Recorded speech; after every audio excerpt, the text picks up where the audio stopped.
좋아요, 구독. KB증권 프라임센터 투자 콘텐츠팀 박건희 차장님과 연결해 보도록 하겠습니다. 차장님, 안녕하십니까? 네, 차장님, 안녕하십니까? 예, 안녕하세요. 만나서 네. 반갑습니다. 네, 반갑습니다. 네, 크리스마스 주말을 좀 앞두고 기분이 좋아야 되는데 시장 분위기 자체가 그렇게 좋지 않습니다. 하락폭은 예상을 했습니다만 일단 현재 시장 어떻게 포인트로 정리를 해보고 계실까요? 예, 오늘 장 28포인트 마이너스 이렇게 좀 크고 있는데 저희가 이제 그 전날에 저희가 특징적인 게 있죠. 주식하시는 분들은 항상 그 나스닥 지수를 먼저 이렇게 좀 살펴보잖아요. 그러면은 저희가 이제 나스닥이 일단 근본적으로 어떻게 무엇으로 이루어져 있는지 좀 보셔야 돼요. 그게 가장 거기서부터 출발을 해야죠. 근데 나스닥에 현재 한 3,400개 이상 종목이 있는데 거기에서 이제 시가총액 상위 10종목이 지수의 한 47% 정도를 이렇게 성과를 차지를 하거든요. 근데 그 중에서 이제 그 애플, 마이크로소프트, 거기 아마존, 테슬라 이런 식으로 쭈쭈쭈 나가고 있죠. 그러니까 이 시가총액 상위에 있는 그 성장주들이 10종목 정도, 한 20종목 정도만 그렇게 마이너스가 나와도 지수가 이렇게 급락을 하고 다음 달에 이제 바로 저희 국내 증시에 이렇게 영향을 주고 있는 거죠. 그래서 제가 이제 그 말씀을 갑자기 왜 드리냐면은 시장에 그 실질적인 모습하고 틀리게 그 변동성만 유발하는 그 실질적인 모습은 아니다. 이렇게 저는 말씀을 좀 드리고 싶어요. 자, 왜 그러냐면은 자, 일단 보면 그 GDP 확정치가 지금 3.2가 나왔지 않습니까? 3.2면은 이제 발표된 게 이제 11월 30일 날 잠정치가 2.9였어요. 근데 그때도 되게 좋게 나왔었던 거죠. 왜냐면은 그 2분기 전에는 이미 지금 마이너스가 2번이 나왔기 때문에 경기 둔화에 대한 우려가 있었거든요. 그랬는데 확정치가 좋게 나오니까 잠정치가 그때 11월 30일 날 2.9로 좋게 나오니까 그때 나스닥 지수가 4%가 상승을 했었거든요. 근데 이번에는 사실 더 좋게 나온 거잖아요. 확정치가 3.2로. 근데 지수가 급락을 했다는 거죠.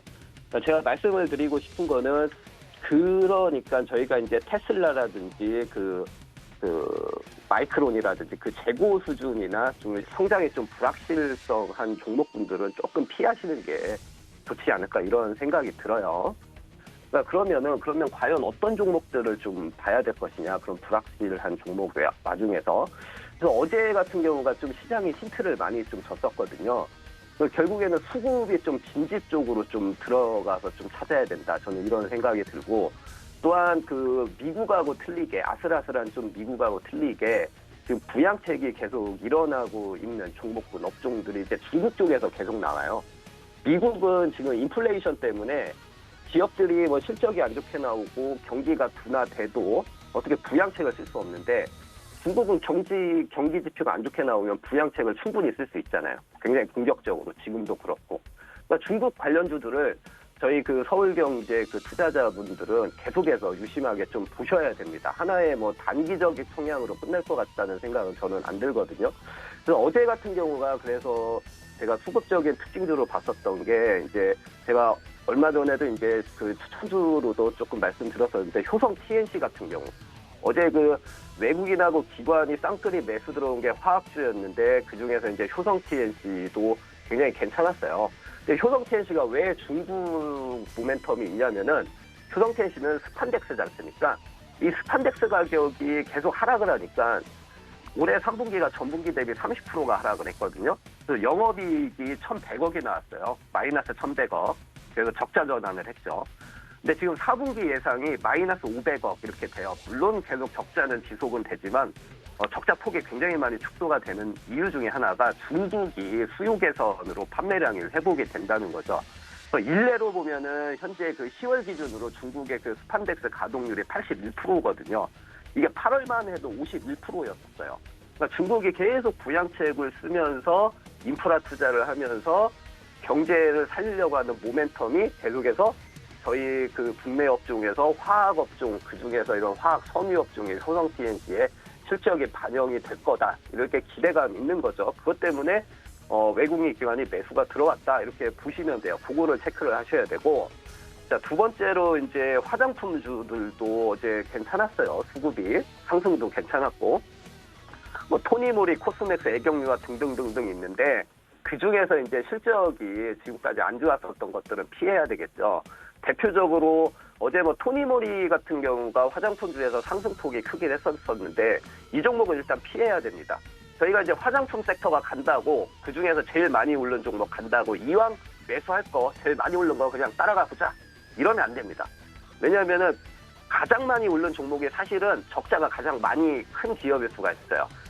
시장은 특이하게 같은 업종 내에서도 수급이 좀 안정적인 거는 좀 늦게 가고 좀 그 실적이 불안한 것들 막 적자 전환되고 막 이런 것들은 막 급등하고 막 이러지 않습니까? 그러니까 이런 것들은 좀 피해야 돼요. 그러니까 토니모리나 이런 것들은 재무제표 보시면 아시겠지만 계속해서 적자 나고 어려워요. 물론 중국 쪽에 지금 법인채가 많기는 하지만 그 이상 이하도 아닌 것 같아요. 그래서 제가 계속해서 보셔야 되는 게 예전에도 화장품주들을 계속 말씀을 드렸었는데 일단 중국 모멘텀 있으니까 중국 매출 비중이 높은 화장품주들을 계속 봐야 되는 거. 그중에서 제가 이제 아모레퍼시픽, LG 생활건강, 애경산업, 코스맥스, 연우 뭐 이렇게 좀 많이 좀 말씀을 드렸었어요. 그중에서 좀 안정적으로 좀 볼 수 있는 게 아모레퍼시픽이고 밑에서부터 실적이 턴하면서 올라오는 게 연우, 코스맥스 이쪽이니까 본인의 성향에 맞춰서 이거는 굴릴 문제다 이렇게 좀 보고 있는데 최근에 이제 아모레퍼시픽이 저점에서 한 50% 정도 오른 것 같아요. 근데 제가 봤었을 때에는 이게 이제 실적이 4분기에 대한 개선 기대감이 사실은 있기는 해요. 그래서 주가가 일정 부분은 조금 반영을 하긴 했지만 언제든지 조정 심하다 매수 관점으로 좀 보실 수 있는 종목이 아니겠느냐 이렇게 해서 관련해서 저는 이제 오늘의 그 관심 추천주도 아모레퍼시픽으로 이렇게 좀 가지고 왔습니다.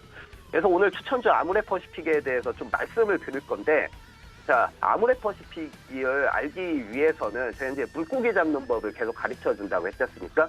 이 아모레퍼시픽만 공부를 하시면 안 돼요. 아모레퍼시픽의 그 지주회사가 어떤 회사냐면 아모레지하고 같이 돼 있죠.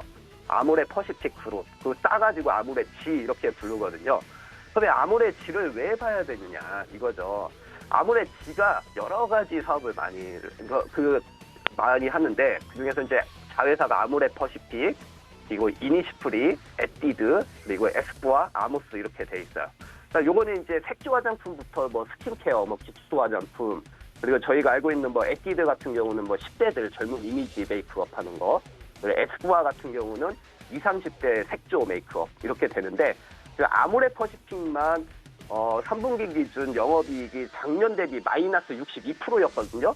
근데 그 밖에 있는 이니시프리나 에뛰드 이런 쪽이 다 흑자 전환에 성공을 했습니다. 참 신기하죠? 그게 왜 그런가 봤더니만 에스쁘아라든지 에뛰드 이런 종목군들이 저희의 올리브영 있지 않습니까? 올리브영. 자, 올리브영에 입점을 했어요. 그러니까 예전 같은 경우에는 그 아모레퍼시픽이 이제 라네즈를 판다 그러면은 아리따움이라는 매장이 있을 거예요. 거기에는 아모레의 화장품밖에 못 들어가요. 근데 거기가 인기가 없는 거예요. 그 로드샵이.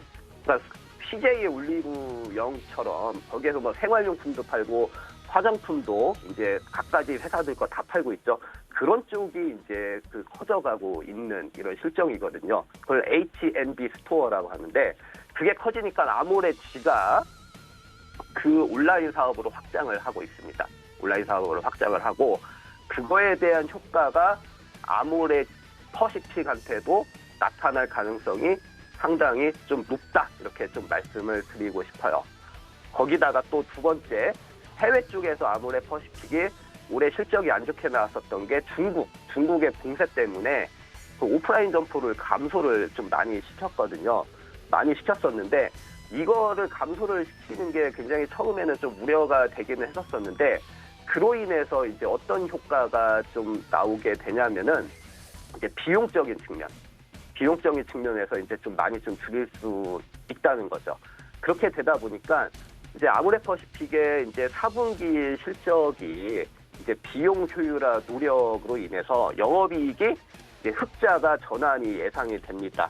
지금 저기 제가 만든 표를 보게 되시면은 올해 3분기에 아모레퍼시픽 영업이익 추이인데 국내에서 280억 영업이익이 났는데 중국에서 마이너스 170억으로 다 까먹었습니다. 저쪽에서. 그러니까 중국 시장이 살아나야 돼요.